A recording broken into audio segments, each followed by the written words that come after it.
ಈಗ ನೀವ್ ಹೇಳ್ದಾಗೆ ಕಾನೂನಿನ ದುರ್ಬಳಕೆ ಆಗ್ತಾ ಇದೆ. ಯಾಕಂದ್ರೆ ಕಾನೂನಿನ ಲೂಪ್ ಹೋಲ್ಸ್ ನ ತಿಳ್ಕೊಂಡು ಕೆಲವೊಂದು ಮಹಿಳೆಯರು ಮಾಡ್ತಿದ್ದಾರೆ ಈ ಕೆಲಸಗಳನ್ನ. ಯಾಕಂತಂದ್ರೆ ಗಂಡನಿಗಿಂತ ಹೆಂಡತಿಗೆ ಸಂಬಳ ಜಾಸ್ತಿ ಇರುತ್ತೆ. ಆದ್ರೂ ಡಿವೋರ್ಸ್ಗೆ ಅಪ್ಲೈ ಮಾಡುವಂತ ಸಂದರ್ಭಗಳಲ್ಲಿ ನನಗೆ ಅವನ ಸಂಬಳದಲ್ಲಿ ಅಥವಾ ಅವನ ಆಸ್ತಿಯಲ್ಲಿ ಶೇಕಡ ಇಷ್ಟು ಪಾಲು ಬೇಕು, ನನಗೆ ತಿಂಗಳು ಇಷ್ಟು ಬೇಕು, ಆಲಿಮನಿ ಬೇಕು ಅಂತ ಹೇಳಿ ಅವನಿಗೆ ಥ್ರೆಟನ್ ಮಾಡುವಂತ ಕೆಲಸಗಳಾಗ್ತಿದೆ. ಇದ್ರ ವಿರುದ್ಧ ಕೂಡ ನಿಮ್ಮ ಧ್ವನಿ ಎತ್ತೀರಾ ಅಂತ? ಯಾವುದೇ ಆದರೂ ನಾವು ಈಗ ಬಂದಿರೋದೇ ಇದೇ ಉದ್ದೇಶಕ್ಕೆ. ಈ ಪುರುಷ ಪ್ರಧಾನವಾದ ಸಮಾಜದಲ್ಲಿ ಏನ್ ನಡೀತಾ ಇದೆ ನಿಮ್ಗೆ ಗೊತ್ತೇ ಇರುತ್ತೆ, ಮಾಧ್ಯಮ ಮಿತ್ರರಿಗೆಲ್ಲ ಗೊತ್ತೇ ಇರುತ್ತೆ. ಅಂದ್ರೆ ಇವಾಗ ನೀವು ಪುರುಷರಾಗಿರೋದ್ರಿಂದ ಎಷ್ಟೋ ಜನ ಹೆಸಿಟೇಷನ್ ಮಾಡ್ಕೊಂಡು ಏನೇ ಅನ್ಯಾಯ ನಡೀತಾ ಇದ್ರು ಹೇಳ್ದೇ ಇದ್ದಾರೆ. ನೀವು ಒಂದು ಫಸ್ಟ್ ಬಂದ ತಕ್ಷಣ ಒಂದು ಮಾತು ಕೇಳಿದ್ರಿ, ಮಹಿಳೆಯರಾಗಿ ಯಾಕೆ ನೀವು ಇದಕ್ಕೋಸ್ಕರ ನೀವು ಇದನ್ನ ಆಸಕ್ತಿ ವಹಿಸ್ತಾ ಇದ್ದೀರಿ ಅಂತ. ಒಬ್ಬ ಸಹೋದರಿಯ ಸ್ಥಾನದಲ್ಲಿ ನಿಂತಿರ್ಬೋದು, ನಾನು ತಾಯಿ ಸ್ಥಾನದಲ್ಲಿ ನಿಂತಿರ್ಬೋದು. ಗಂಡ ಹೆಂಡತಿ ಮಧ್ಯೆ ಜಗಳ ಬಂದಾಗ ಹೆಂಡತಿ ಇದನ್ನ ಎನ್ಕ್ಯಾಶ್ ಮಾಡಿಕೊಂಡು ಗಂಡನ ಮೇಲೆ ಕಂಪ್ಲೇಂಟ್ಸ್ ಜಾಸ್ತಿ ಆಗ್ತಾ ಇರೋದು.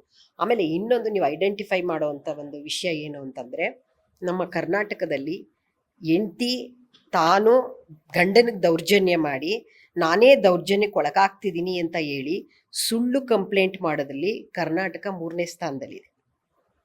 ಇದನ್ನೆಲ್ಲ ಗಮನ ಇಟ್ಟು ಆಮೇಲೆ ಇದನ್ನ ನಾವು 3-4 ಕಡೆ ಹೋಗಿ ಪ್ರೆಸ್ ಮೀಟ್ ಮಾಡಿದಾಗ ಅತಿ ಹೆಚ್ಚಿನ ಸಂತೋಷ ಪಟ್ಟರು ಜನ. ಯಾಕೆ ಅಂತಂದ್ರೆ ಅವ್ರಿಗೆ ಒಳಗಡೆ ಇದೆ ಹೇಳ್ಕೋಬೇಕು ಅಂತ, ಬಟ್ ಅವ್ರಿಗೊಂದು ಮೀಡಿಯಾ ಇರಲಿಲ್ಲ.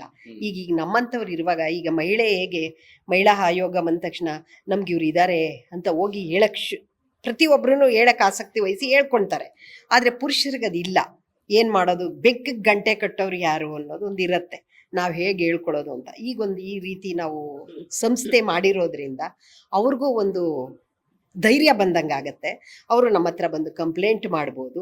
ಕಂಪ್ಲೇಂಟ್ ಮಾಡಿದಾಗ ನಾವು ಇವರು ನಮ್ಮ ಸಪೋರ್ಟ್ಗಿದ್ದಾರೆ ಅಂತಂದಾಗ ಏನಾಗುತ್ತೆ, ಮಹಿಳೆಯವ್ರಿಗೂ ಸ್ವಲ್ಪ ಭಯ ಹುಟ್ಟುತ್ತೆ. ಇವ್ರು ಅವ್ರಿಗೋಗಿ ಕಂಪ್ಲೇಂಟ್ ಮಾಡಿದ್ರೆ ನಮ್ಮ ಬೇಳೆ ಇಲ್ಲೇನು ನಾವು ಬೇಯಿಸ್ಕೊಳಕ್ಕಾಗಲ್ಲ, ನಮ್ಮ ವಿರುದ್ಧವಾಗೋ ಅವರು ಹೋರಾಟ ಮಾಡ್ತಾರೆ ಅಂತ. ಯಾಕಿದನ್ನು ಉದ್ದೇಶ ಮೇಡಮ್ ಹೇಳ್ದಂಗೆ ನಮ್ಗೆ ಯಾವುದೇ ರೀತಿಯಾದ ಪುರುಷ ಮಹಿಳೆ ಅನ್ನೋದ್ರಿಗಿಂತ, ನೀವು ಹೇಳ್ದಾಗೆ ಈಗ IT-BT ಕಂಪ್ನಿ ಬಂದ ಮೇಲಂತೂ ಮಹಿಳೆಯರು ನಿನ್ಗಿಂತ ನಾನು ಹೆಚ್ಚು ಸಂಬಳ ತಗೊತೀನಿ, ನಿನ್ನ ಮಾತು ನಾನು ಯಾಕೆ ಕೇಳಬೇಕು ಅನ್ನೋದು. ಇಬ್ಬರಲ್ಲೂ ಆ ರೀತಿ ಭೇದ ಭಾವ ಶುರು ಆದರೆ ಜೀವನ ನಡೆಸೋಕೆ ಸಾಧ್ಯನೇ ಇಲ್ಲ. ಇಂದ್ಲಿಂದ ಹೇಳಿದ್ರು ಪುರುಷ. ಆಮೇಲೆ ಕಾನೂನು ಸಹ ಮಹಿಳೆಯರ ಪರವಾಗಿ ಜಾಸ್ತಿ ಇದೆ. ಅದರಿಂದ ಸರ್ ಏನು ಹೇಳಿದ್ವಿ, ಇವಾಗ ನಾವು ಸರ್ಕಾರಕ್ಕೂ ಒಂದು ಮನವಿ ಸಲ್ಲಿಸ್ತೀವಿ, ಪುರುಷರಿಗೂ ಸಹ ಒಂದು ಕಾನೂನು ಅವ್ರಿಗೆ ಪೂರಕವಾಗಿರುವಂಥದ್ದು ಇಂಥ ಸಂದರ್ಭಗಳಲ್ಲಿ. ಅದಕ್ಕೋಸ್ಕರ ನಾವು ಸರ್ಕಾರಕ್ಕೊಂದು ಮನವಿ ಸಲ್ಲಿಸ್ತೀನಿ ಅಂತಲೂ ಹೇಳಿದರೆ, ಯಾಕೆಂದರೆ ಟುಡೇ ಅದು ನೀಡಿದೆ. ತುಂಬ ಜನ ಮಹಿಳೆಯರು ಸ್ವತಂತ್ರ ಯಾವಾಗ ಆರ್ಥಿಕವಾಗಿ ಸಬಲರಾಗ್ತಾ ಇದ್ದಾಗೆ ಅವ್ರು ಇದನ್ನು ಎನ್ಕ್ಯಾಶ್ ಮಾಡ್ಕೋತಾ ಇದ್ದಾರೆ. ನೋಡಿ, ನೀವೇ ಎಲ್ಲೋದ್ರೂ ಮದುವೆಗಳು ಊರ್ಜಿತ ಆಗ್ತಾ ಇಲ್ಲ, ನಿನ್ನ ಸಹಕಾರ ನನಗೆ ಬೇಕಿಲ್ಲ, ನೀನು ಇಲ್ದೇನೂ ನಾನು ಬದುಕ್ತೀನಿ. ಇದು ಸಮಾಜ ಅಲ್ಲ. ಅವರು ಸೋಲ್ಬೇಕು, ನಾವು ಸೋಲ್ಬೇಕು. ಇದನ್ನು ತಿಳ್ಕೊಂಡು ಜೀವನ ಮಾಡಿದ್ರೆ ಎಲ್ಲರೂ ಪೂರಕವಾಗಿ ಇರ್ಬೋದು.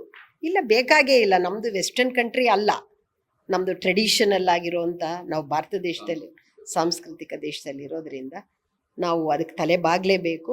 ಇದೊಂದು ಆಗಿರೋದ್ರಿಂದ ತುಂಬ ಜನ ಖುಷಿ ಪಟ್ಟಿದ್ದಾರೆ, ತುಂಬ ಜನ ನಮಗೆ ಕಂಪ್ಲೇಂಟ್ಸು ಬರ್ತಾ ಇದೆ. ಆದ್ದರಿಂದ ನಮಗಿದು ಒಳ್ಳೆಯ ರೀತಿಯಲ್ಲಿ ನಮಗಿದು ತಗೊಂಡಿದ್ದೀವಿ ಸ್ಟೆಪ್ನ.